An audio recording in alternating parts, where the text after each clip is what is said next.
वक्फ संशोधन विधेयक 2025 You are actually bulldozing the legislation, sir.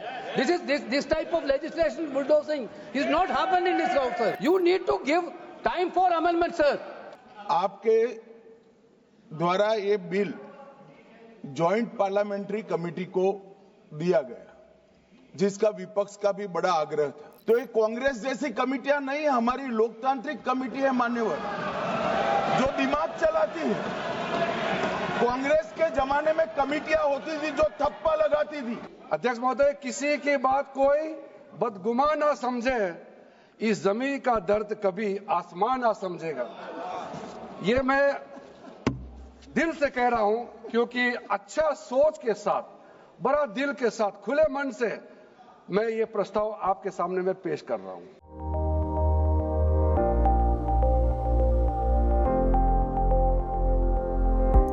वक्फ संशोधन विधेयक 2025 संयुक्त समिति द्वारा यथा प्रतिवेदित और मुसलमान वक्फ निरसन विधेयक 2024 माननीय मंत्री किरण रिजिजू जी।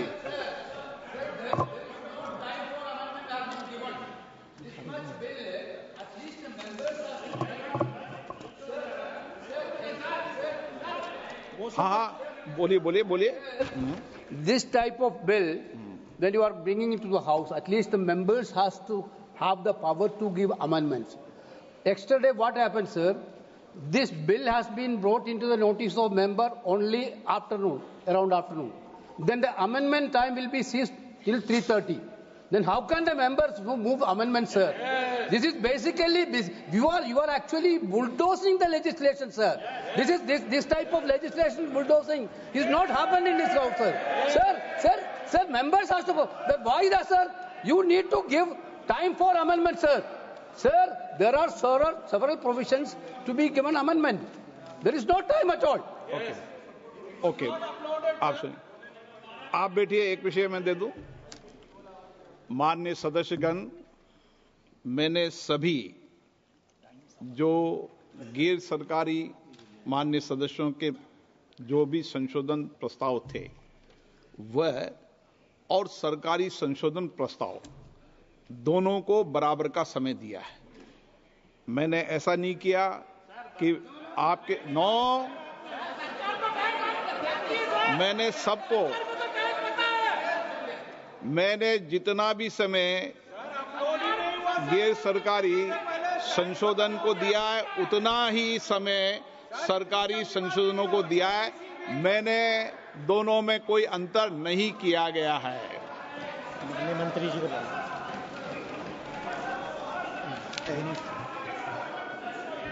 हाँ, एक मिनट एन के प्रेमचंद्रन जी, आप बता दीजिए। Sir, my point of order is relating to Rule 80, Clause 1 of the Rules of Procedure and Conduct of Business, and under Rule 376 of the Rules of Procedure, and also colon sector, page 615.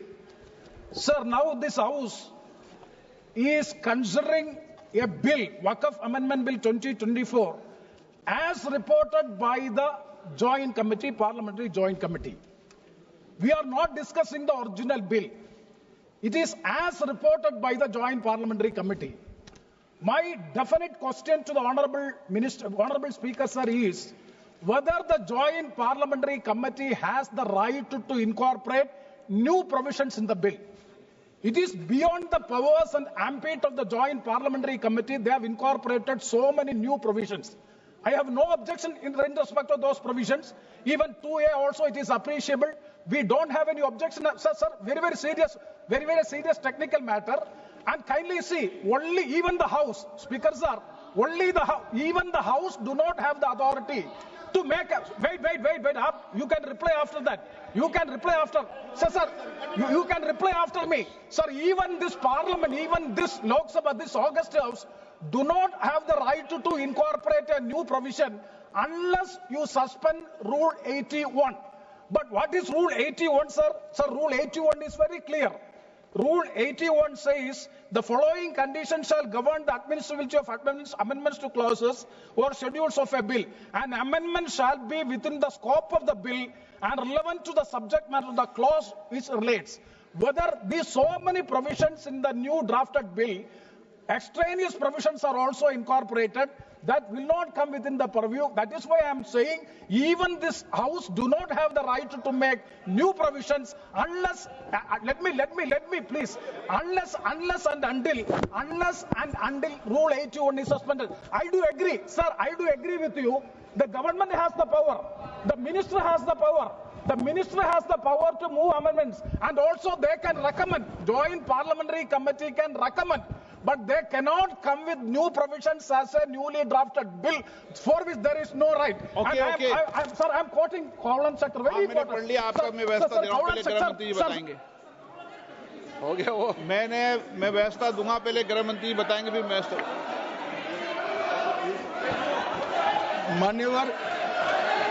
माननीय इनको पढ़ लें दो पूरा, 1 minute इनको पढ़ लें दो। आप पढ़ लो, आप पूरा पढ़ लो। Sir, Kawalan Sector, page 615. The motion for reference of a bill to a select committee may include instruction to the committee to consider matters other than those dealt with in the bill but relating to the subject matter of the bill.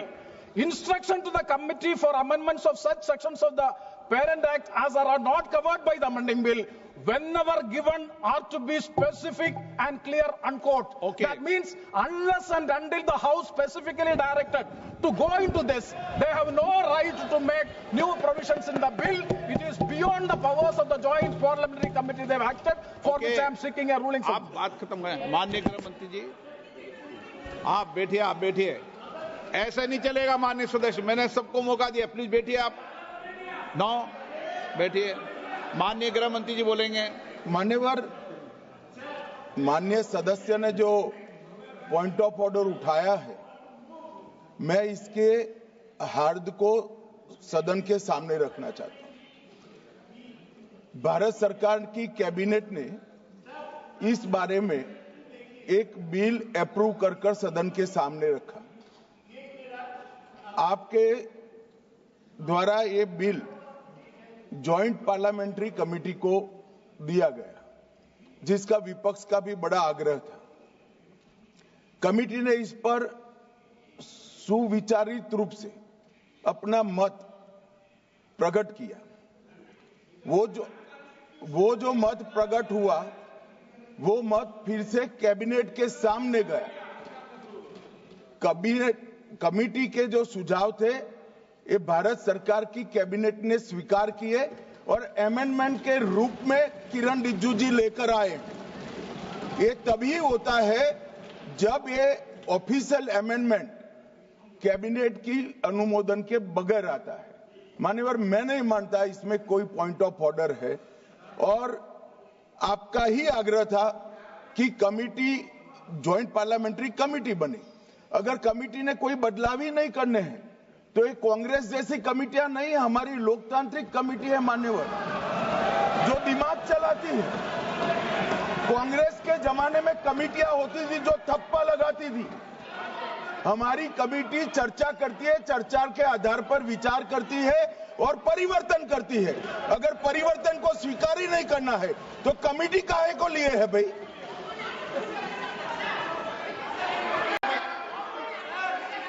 आप जब विधेयक पर चर्चा हो तो सबको मौका दूंगा। अभी 0 ओवर पर माननीय गृह मंत्री, मैं इस पर अपनी व्यवस्था देता हूं। माननीय सदस्यगण, श्री N.K. प्रेमचंद्रन जी ने जो प्रश्न उठाया है, वक्फ संशोधन विधेयक 2025 पर संयुक्त समिति में विधेयक कुछ खंड जोड़ दिए गए जो विधेयक के दायरे से बाहर हैं। इस विषय पर मैं माननीय सदस्यों का ध्यान कौल और शब्द द्वारा रचित संसदीय पद्धति और प्रक्रिया की ओर आकर्षित करना चाहता हूं कि संयुक्त समिति की किसी भी विधेयक में संशोधन करने की शक्तियां बड़ी व्यापक और विस्तृत है। समिति किसी भी विधेयक में पूर्ण रूप से संशोधन कर सकती है या उसको पूर्णतः नया प्रारूप तैयार कर सकती है तथा विधेयक के सिद्धांत में परिवर्तन किए बिना उसका पूरा नाम और संक्षिप्त नाम भी बदल सकती है। इस प्रकार समिति किसी विधेयक में नए उपबंध सम्मिलित कर सकती है तथा विधेयक की व्याप्ति की समिति कर सकती है। विगत में कई संयुक्त समितियों ने विधेयकों में ऐसे संशोधन किए हैं। श्री किरण रिजिजू जी।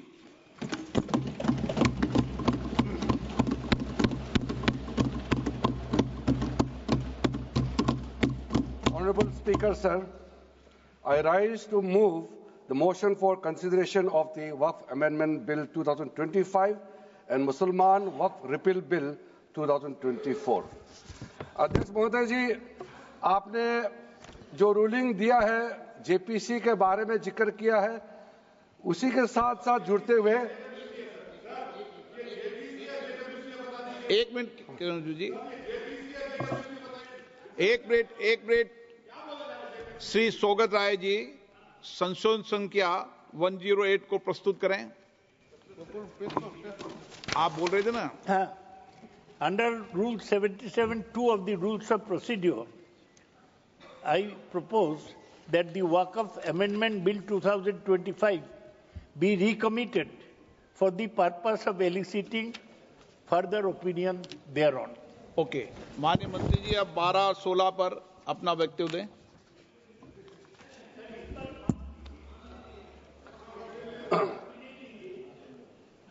आपका जो जब मैं ओपनिंग करूंगा उसका भी जवाब आएगा और बाकी अमेंडमेंट तो आखिरी में आता ही है।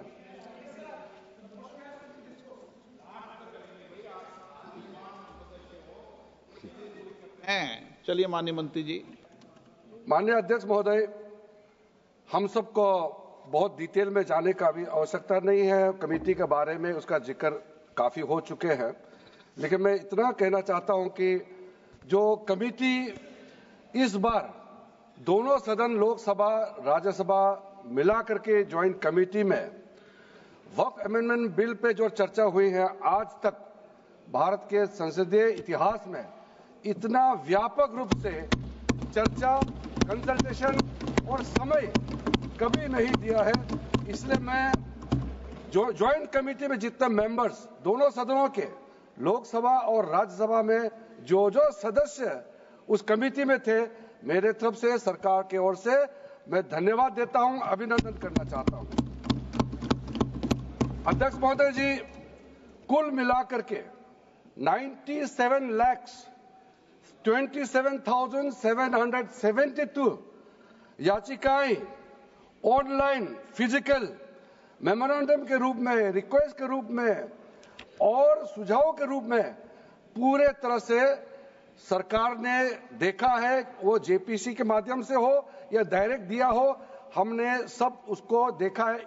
इससे बड़ा कभी भी, इससे ज्यादा संख्या में किसी भी बिल के ऊपर में लोगों का याचिकाएं नहीं आया आज तक। कुल मिलाकर के 284 डेलीगेशन ने अलग अलग समुदाय के जो स्टेक होल्डर्स है, उन्होंने कमेटी के सामने में अपने बात को रखा है, सुझाव भी दिया है। 25 स्टेट गवर्नमेंट और यूनियन टेरिटरीज का वक्फ बोर्ड्स ने अपना सबमिशन भी पेश किया गया है। इसके अतिरिक्त कई लीगल लुमिनरीज, विद्वान लोग हैं हमारे समाज में, कम्युनिटी लीडर्स हैं, अलग अलग धार्मिक संस्थाओं का प्रतिनिधि, charitable organisation, civil society, academicians, researchers, policy makers, सब ने इस कमेटी के सामने में पेशकश किया है। उसके साथ साथ मैं कहना चाहता हूं सर, आज जब मैं जो बात रखूंगा आपके सामने में, पिछली बार जब हमने ये प्रस्तुत किए थे बिल को इस सदन में, तब भी मैंने कई बातें बताई थी। आज मैं उसको नहीं दोहराते हुए कुछ बातें मैं जोड़ूंगा और मुझे अपना बात रखने के बाद सिर्फ उम्मीद ही नहीं, पूरा यकीन है कि जो लोग इस बिल को विरोध कर रहे थे, वो हृदय में भी बदलाव होगा। पॉजिटिव सोच के साथ इस बिल में सब समर्थन करेंगे, ये मैं विश्वास के साथ आगे अपना बात रखना चाहता हूं।